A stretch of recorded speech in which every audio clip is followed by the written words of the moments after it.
Atong sudan ron mga kalods is kaning tuna mga kalods na usa ka rice cooker nga rice. Naniyampo pag gamay mga kalods nakuha noon.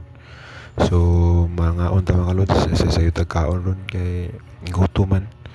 So ako nang giyampo ang kuan tuna. Ako nang i-mix tanan para di sayang ba dako ba itong mga kuan ni magkaon jud ani mga kalods. So mga unta mga kalods pero sa kong hungita lami kayo mga kalods mo na ni karon.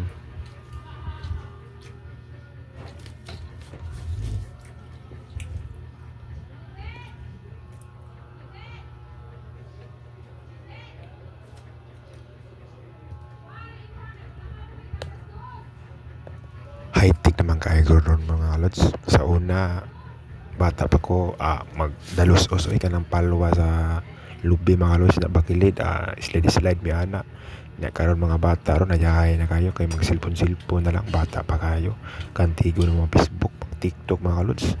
So comment down below mga kalods, let's go. Unsa pang klase na kaon nyo mga dilata mga kalods? Daghang mga klase mga dilata nga pagkaon no. So kanila ako napilian ba kaning tuna mga kalods. So okay kayo mga kalods. Mabuso yung gitaan igit mga kalods. Atong pagagutom man wala gini kay naman sudan nga tuna mga kalods.